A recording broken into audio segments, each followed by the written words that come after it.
안녕하세요, 유수입니다. 오늘은 고급스러운 대화 3단계라는 주제로 여러분들과 함께 하겠습니다. 대화를 하고 나면 상대에게 반드시 호감을 줄 수 있는 방법이 있습니다. 문제는 이 방법을 알면서도 그냥 무관심한 사람이 있고, 어떤 사람들은 이제 어떻게 해서든 이 방법을 가지고 이제 자기를 성장시키는데 활용하는 거죠. 그게 이제 하루하루 나의 자산이 됩니다.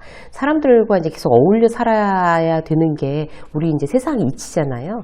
그 사람을 대하는 태도가 점점 좋아진다면 내가 기대하지도 않았던 좋은 일들이 내 일상에 이제 생겨나기 마련이거든요. 그런 기대를 가지고 오늘도 이제 사람을 대하는 태도와 그다음 사람과 대화하는 방법 3가지 스텝 다시 훈련해 보시겠습니다.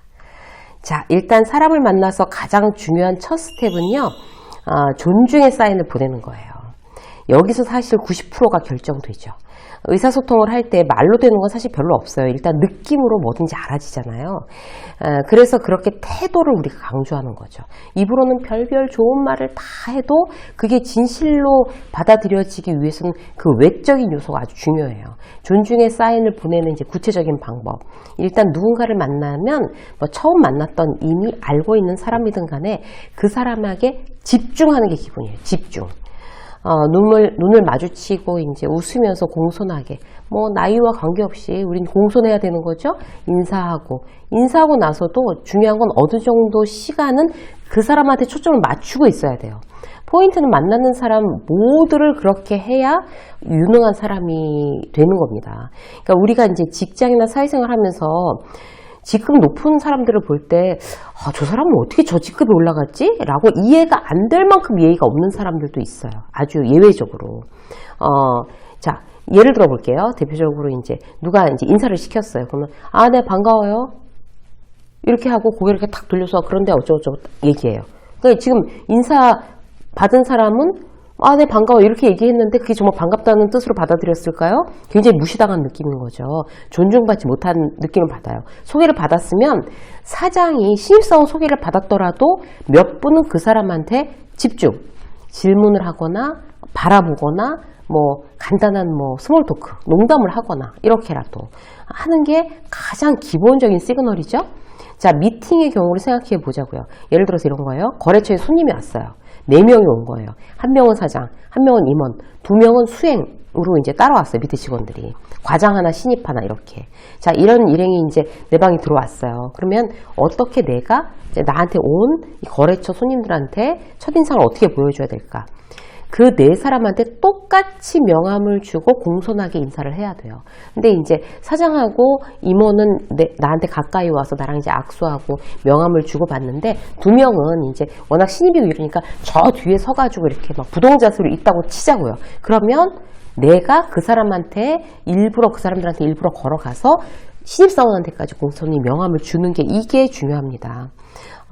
보디가드로 데려온 건 아니잖아요. 직원인데, 거래처 직원인데. 그리고 앉아서 환담을 나눌 때도, 물론 이렇게 온 가장 높은 사장이 제일 중요하죠. 먼저 이야기를 하면서 차를 권하고 이런저런 얘기를 하면서 최소한 한두 번씩은 그 수행원 직원들한테도 관심을 보여주는 것. 이게 바로 제대로 된 존중이죠. 이 존중은 상대 회사에 대해서 전체적인 존중을 보여주는 게 굉장히 중요해요. 너희 회사 사람들은 사장뿐만 아니라 신입사원도 굉장히 중요한 우리 손님이야 라는 시그널을 보내주는 거죠. 식사를 하러 가서도 이제 맛있게 드세요 인사하고 간단한 이제 얘기를 하면서 입사하신 지가 얼마나 되셨어요? 김주임님 이렇게 얘기를 해야 되는 거죠. 내가 관심 있어 존중하고 있어라고 표현하는 게 거기 온 사장뿐만 아니라 신입사원한테까지도 이제 충분히 미쳐야지. 그렇게 나의 표현이 닿아야지만 그 사람들은 존중받았다라고, 제대로 존중받았다고 느낍니다. 상대에게 존중의 사인을 보내면 일단 그 사람은 대부분 나한테로 이제 마음이 오게 돼 있어요. 자, 2번째 단계는 핵심을 짧게 말하고 마음을 다해서 들어주는 거예요. 그러니까 말로는 되게 쉬울 것 같죠. 근데 이거 잘하는 사람 거의 없어요. 어려운 일이라는 뜻이죠. 그래서 우리는 이제 연습하셔야 됩니다. 자, 첫 번째, 내가 해야 될 말 있잖아요. 이거는 핵심부터 말하자고 이제 작정해 보세요, 오늘부터. 그러면 짧아지고 간결해져요. 예를 들어서 비즈니스 미팅이라면, 이제 다음 달 예정된 컨퍼런스 세부 진행안을 컨펌받기 위해서 왔습니다. 뭐 이사님 이렇게 처음에 얘기를 하는 거예요. 이게 핵심이에요. 내가 온 이유는 이런 내용을 이제 작년에 부족했던 점을 중점적으로 보완한 아주 충실한 안 2개를 설명드리고 여기에 대해서 이제 어떤 안으로 할지 컨펌을 받아가려고 왔습니다. 이렇게. 근데 여기서 이제 뭐 일단 온 이유 얘기했죠. 충실한 안이라는 거 어필했죠. 그럼 상대 충실한 안이래 기대하게 만드는 거예요. 미리부터.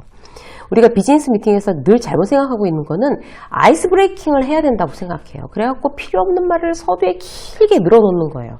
도대체 이 사람은 왜 온 건데 상대가 헷갈리도록 하면 벌써 그 미팅은 실패예요. 설득 실패. 그래서 처음에 이제 핵심적인 말을 2가지씩으로 하는 거 굉장히 중요하고요. 그 다음에 이제 내가 핵심적인 말을 짧게 했잖아요. 그 다음에는 경청하는 데 집중하는 거죠.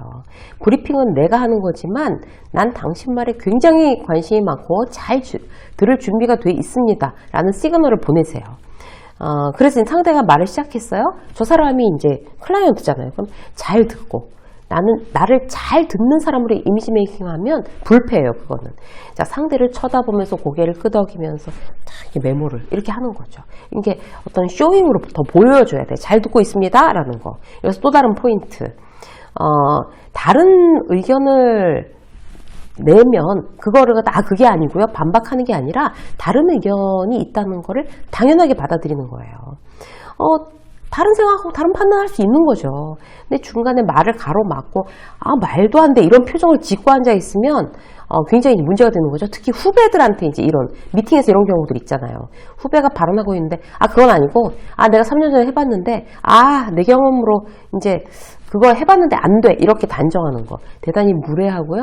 그 회의 효율 안 납니다. 개인적인 만남에서 이제 후배한테 이제 그런 식으로 얘기했다면 관계 신뢰성도 깨지는 거예요.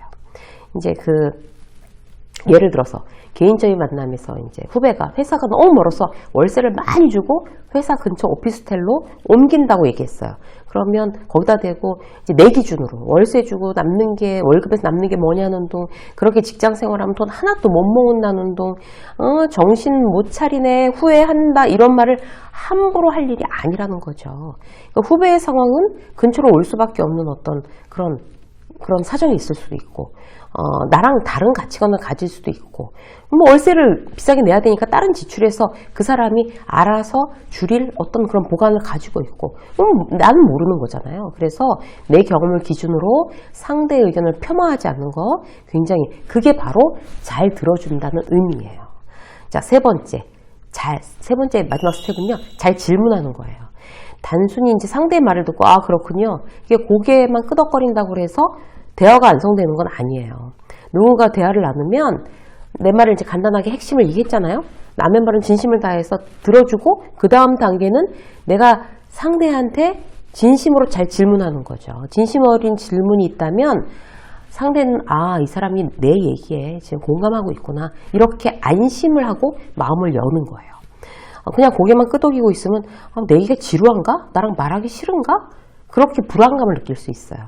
진심 어린 질문은 어떻게 해야지 가능해요? 상대의 이야기를 잘 이해하고 공감하고 있어야 질문이 가능한 거죠. 제대로 정신을 똑바로 차리고 듣고 있어야 돼요. 예를 들어서 이제